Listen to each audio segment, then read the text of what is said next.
नमस्कार। आज वैशाख कृष्ण दशमी शके 1937 सादर करत आहोत ठाणे वार्ता।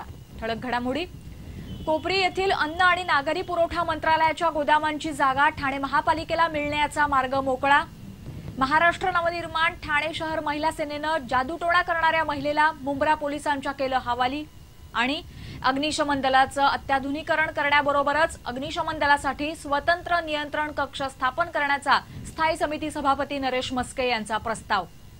या आणि इतर घडामोडी विस्तृतपणे पण काही क्षणातच। ठाणे वार्ता पहा श्रीस्थानक वाहिनीवर।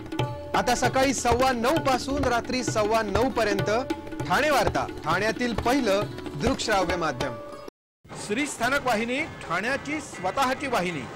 ठाण्यातील घडामोडी, कार्यक्रम, वादविवाद, अगदी गाणी, नाटक याचा आनंद घर बसल्या पहा श्रीस्थानक वाहिनी। आपल्या ठाण्याचं हक्काचं व्यासपीठ श्रीस्थानक वाहिनी। ठाणे वार्ता आता संकेतस्थळावर देखील ठाणेवार्ता.com वर क्लिक करा आणि ठाण्याच्या घडामोडी जाणून घ्या।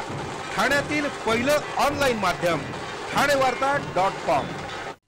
नमस्कार मंडळी, दर रविवारी पाहायला विसरू नका। नमस्कार मंडळी, आपल्या प्रश्नांचं थेट उत्तर। ठाणे वार्ता पहा श्रीस्थानक वाहिनीवर। आता सकाळी 9:15 पासून रात्री 9:15 पर्यंत ठाणे वार्ता, ठाण्यातील पहिलं दृकश्राव्य माध्यम। ठाणेकरांना नागरी सुविधा मिळाव्यात यासाठी कोपरी येथील अन्न आणि नागरी पुरवठा मंत्रालयाच्या गोदामांची जागा ठाणे महापालिकेला मिळण्याचा मार्ग अखेरीस मोकळा झाला आहे। पालकमंत्री एकनाथ शिंदे यांच्या पुढाकारानं अन्न व नागरी पुरवठा मंत्री गिरीश बापट यांच्या समवेत झालेल्या बैठकीत ही मागणी मान्य करण्यात आली असून त्याबाबतचा रिस्तर प्रस्ताव पाठवण्याचे आदेश ठाणे महापालिकेला देण्यात आले आहेत। अन्न आणि नागरी पुरवठा विभागाचे सुमारे 3000 चौरस मीटर क्षेत्रफळ असलेलं गोदाम ठाणे पूर्व इथे आहे। नागरी सुविधांशी संबंधित विविध प्रकल्पांसाठी या गोदामाची जागा मिळावी अशी शिवसेनेची प्रदीर्घ काळापासूनची मागणी होती। पालकमंत्री एकनाथ शिंदे यांच्याच पुढाकाराने या गोदामांच्या प्रश्नासंबंधी एक बैठक आयोजित करण्यात आली होती। या बैठकीला ठाणे महापालिकेचे प्रभारी आयुक्त सुनील चव्हाण आणि शहर नियोजन विभागाचे अधिकारी प्रमोद निंबाळकर हेही उपस्थित होते। अन्न आणि नागरी पुरवठा मंत्रालयाला या गोदामांच्या जागेच्या बदल्यात ठाणे महापालिकेच्या हद्दीत तितक्याच क्षेत्रफळाची जागा देण्याचं ठाणे महापालिकेनं मान्य केलं आहे। त्यामुळे या गोदामांची जागा नागरी सुविधांशी संबंधित प्रकल्पांसाठी मिळण्याचा मार्ग मोकळा झाला असून त्याबाबतचा रिस्तर प्रस्ताव पाठवण्याचे आदेश महापालिकेला देण्यात आले आहेत। ठाण्याशी संबंधित विकासाचे अनेक महत्त्वाचे प्रकल्प शासन दरबारी वर्षानुवर्ष रखडले होते। संकुचित राजकारणापायी ठाणेकरांच्या समस्यांची दखल घेतली जात नव्हती। मात्र युती शासन सत्तेत आल्यापासून आपण सातत्यानं ठाण्याशी संबंधित विकास प्रकल्प मार्गी लावायला प्राधान्य देत आहोत। ठाणे आणि मुलुंड यांच्यामध्ये विस्तारित रेल्वे स्थानक, कोपरी येथील रेल्वेच्या जमिनीवर बस स्थानकासाठी रेल्वेची मंजुरी या दोन मोठ्या प्रकल्पानंतर आता अन्न आणि नागरी पुरवठा मंत्रालयाच्या या गोदामांची जागाही ठाणेकरांना विकास प्रकल्पांसाठी उपलब्ध झाल्यामुळे आपल्या अनेक वर्षांच्या प्रयत्नांना यश आल्याचं पालकमंत्री एकनाथ शिंदे यांनी सांगितलं। ठाणे शहराचा वाढता विस्तार आणि आधुनिकीकरण लक्षात घेऊन आपत्कालीन परिस्थितीला सामोरं जाण्याकरता अग्निशमन दलाचं अत्याधुनिकीकरण करण्याबरोबरच अग्निशमन दलासाठी स्वतंत्र नियंत्रण कक्ष स्थापन करण्याचा प्रस्ताव स्थायी समिती सभापती नरेश मस्के यांनी सर्वसाधारण सभेसमोर मांडला आहे। काळबादेवी येथे झालेल्या भीषण दुर्घटनेची पुनरावृत्ती भविष्यात कुठेही होऊ नये यासाठी ठाणे अग्निशमन दलाचं सक्षमीकरण करणं आवश्यक आहे। अग्निशमन विभागात 65 मीटर किंवा त्यापेक्षा उंच अशा शिडीची गाडी घेण्याची आवश्यकता आहे। याबाबतचा प्रस्ताव आगामी सर्वसाधारण सभेत घेऊ, त्यास मंजुरी द्यावी अशी सूचना नरेश मस्के यांनी केली आहे। काळबादेवी येथे लागलेल्या भीषण आगीदरम्यान अग्निशमन दलातील अधिकारी आणि कर्मचाऱ्यांना प्रत्यक्ष आगीवर काम करत असताना अनेक अडचणींना सामोरं जावं लागलं। या पार्श्वभूमीवर ठाणे अग्निशमन दलातही आवश्यक त्या उपाययोजना करण्याची गरज नरेश मस्के यांनी व्यक्त केली आहे। ठाणे शहरात मोठ्या प्रमाणावर उंच इमारती असून उंच इमारतीला आग विझवणं हे अग्निशमन दलासमोर एक मोठं आव्हान आहे। अशा आपत्कालीन परिस्थितीला सामोरं जाण्यासाठी दलाकडे सध्या 55 मीटर उंच जाणारी शिडी उपलब्ध आहे। परंतु शहरात होत असलेल्या उंच इमारतीचं प्रमाण पाहता दलाकडे 65 मीटर किंवा त्यापेक्षा उंच जाणाऱ्या शिडीची गाडी घेणं गरजेचं आहे। ठाणे अग्निशमन दलाकडे येणाऱ्या वर्द्यांचा प्रकार आणि प्रमाण या गोष्टींचा विचार करता आपत्कालीन परिस्थिती सहज आणि सुलभरित्या हाताळण्यासाठी स्वतंत्र तसंच आधुनिक नियंत्रण कक्ष असणं ही काळाची गरज आहे, असं नरेश मस्के यांचं म्हणणं आहे. ठाणे वार्ता पहा श्रीस्थानक वाहिनीवर. आता सकाळी 9:15 पासून रात्री 9:15 पर्यंत ठाणे वार्ता, ठाण्यातील पहिलं दृकश्राव्य माध्यम. आपला परिसर स्वच्छ आणि सुंदर ठेवण्यासाठी ठाणे महापालिकेत सहकार्य करा. ओला सुका कचरा वेगवेगळा जमा करा आणि रोगराईपासून मुक्तता मिळवा. ठाणे वार्ता आता संकेतस्थळावर देखील ठाणेवार्ता.com वर क्लिक करा आणि ठाण्याच्या घडामोडी जाणून घ्या. ठाण्यातील पहिलं ऑनलाईन माध्यम ठाणेवार्ता.com. डॉक्टर आणि रुग्णांचं पिढ्यानपिढ्यांचं जिव्हाळ्याचं नातं म्हणजेच डॉक्टर बेडेकर हॉस्पिटल. आता अत्याधुनिक सोयी सुविधा आणि तंत्रज्ञान युक्त वंध्यत्व निवारण केंद्रात IVF आणि टेस्ट ट्यूब बेबीचीही सुविधा. Doctor Bedekar hospital, Maharshi Karvepath, Thane. 65 वर्षांची निरंतर सेवा.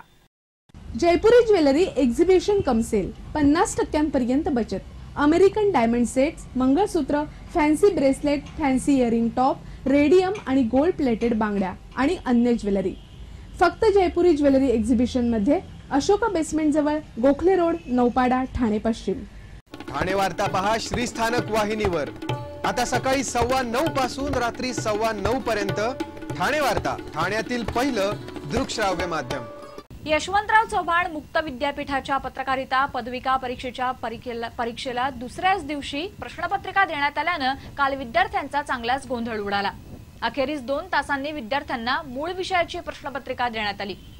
यशवंतराव चव्हाण मुक्त विद्यापीठातर्फे घेण्यात येत असलेल्या 1 वर्षाच्या डिप्लोमा इन जर्नालिझमची परीक्षा ठाण्यातील ज्ञानसाधना महाविद्यालयात कालपासून सुरू झाली. पत्रकार कार्य आणि जबाबदारी या विषयाचा पेपर काल होता. मात्र परीक्षेसाठी बसलेल्या विद्यार्थ्यांच्या हातात जेव्हा प्रश्नपत्रिका आली तेव्हा सगळीच मुलं बुचकळ्यात पडली.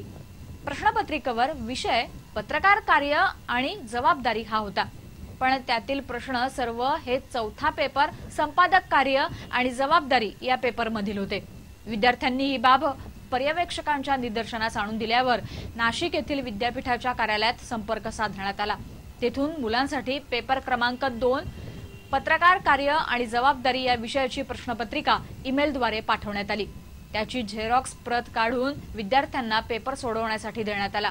विद्यार्थ्यांची परीक्षा दुपारी 2:30 ते 5:30 या वेळेत होती, पण काल त्यांना वेळ वाढवून देत 4:30 ते 7:30 अशी वेळ देण्यात आली, अशी माहिती ज्ञानसाधना महाविद्यालयातर्फे देण्यात आली. या सर्व गोंधळाचा परीक्षेला बसलेल्या 30 विद्यार्थ्यांना चांगलाच त्रास झाला. महाराष्ट्र नवनिर्माण ठाणे शहर महिला सेनेनं काल रात्री मुंब्रा येथील जादूटोणा करणाऱ्या महिलेला मुंब्रा पोलिसांच्या हवाली केलं. ज्योती राणे या एका 8 महिन्याच्या गर्भवती महिलेनं मनसे महिला सेनेकडे तिच्या स्वतःच्या पतीविरोधात तक्रार केली होती. आपला पती एक जादूटोणा करणाऱ्या एका बाईच्या नादाला लागला आहे. त्याने सर्व घराचे वाटोळ केले आहे. त्या जादूटोणा करणाऱ्या महिलेच्या सहाय्यानं आपलं आणि सासूचं घर तसंच घरातील दागदागिने विकत आहे, अशी तक्रार या पीडित महिलेनं मनसे महिला सेनेकडे केली होती. या महिला सेनेने महिला ठाणे शहर अध्यक्ष अविनाश जाधव यांच्या आदेशानं आणि महिला अध्यक्ष रोहिणी निंबाळकर यांच्या नेतृत्वाखाली या जादूटोणा करणाऱ्या महिलेच्या घरी चंचल कासले, समीषा मार्कंडे, स्मिता मार्कंडे, स्मिता साळवी, सुनीता पाणीकर या मनसे रणरागिणींनी धाड टाकली. तेव्हा पीडित महिलेचा पती आणि जादूटोणा करणारी महिला विवस्त्र अवस्थेत मुंब्रा येथील घरात सापडले. यावेळी महिला सेनेनं त्या दोघांना चोप देत थेट मुंब्रा पोलीस स्टेशन गाठलं आणि त्या पीडित महिलेच्या पतीविरोधात तसंच त्याच्या जादूटोणा करणाऱ्या महिलेविरोधात तक्रार दाखल केली. मुंबईमध्ये किनारी रस्ते तर ठाण्यात जलवाहतूक प्रकल्प सुरू करावा या मागणीसाठी शिवसेनेच्या खासदारांनी धरणं आंदोलन केलं. मुंबई ठाण्यातील वाहतूक समस्येवर उपाय म्हणून मुंबईत किनारे रस्ते विकास प्रकल्पाची मागणी आहे. ठाण्यातही खाडीचा उपयोग करून जलवाहतूक सुरू करण्याची मागणी आहे, पण पर्यावरण मंत्रालयाची मंजुरी न मिळाल्यामुळे हे प्रकल्प रखडले आहेत. याकडे पर्यावरण मंत्र्यांचं लक्ष वेधण्यासाठी शिवसेनेच्या खासदारांनी संसदेतील महात्मा गांधी यांच्या पुतळ्यासमोर धरणं धरलं होतं. खासदार राजन विचारे, श्रीकांत शिंदे यांच्यासह शिवसेनेचे खासदार यामध्ये सहभागी झाले होते. या खासदारांच्या हातात मुंबई की जनता की एक मांग, कोस्टल रोड अशा मागण्या करणारे फलक होते. रुग्णालयांच्या इमारतींची उंची वाढवण्यासाठी केलेल्या अधिनियमातील दुरुस्तीचा फेरविचार करावा अशी मागणी धर्मराज्य पक्षाचे उपाध्यक्ष नितीन देशपांडे यांनी मुख्यमंत्र्यांकडे केली आहे। राज्य शासनानं महाराष्ट्र आग प्रतिबंधक आणि जीव संरक्षक अधिनियमात दुरुस्ती करून रुग्णालय इमारतींची उंची 30 मीटरवरून 45 मीटर करण्यास मंजुरी दिली। ही दुरुस्ती नॅशनल बिल्डिंग कोड यांनाच आव्हान देणारी असल्याचं देशपांडे यांचं म्हणणं आहे। शासनाची ही दुरुस्ती रुग्णांचा जीव धोक्यात घालणारी असून ती तात्काळ रद्द करावी अशी मागणी नितीन देशपांडे यांनी मुख्यमंत्र्यांकडे केली आहे।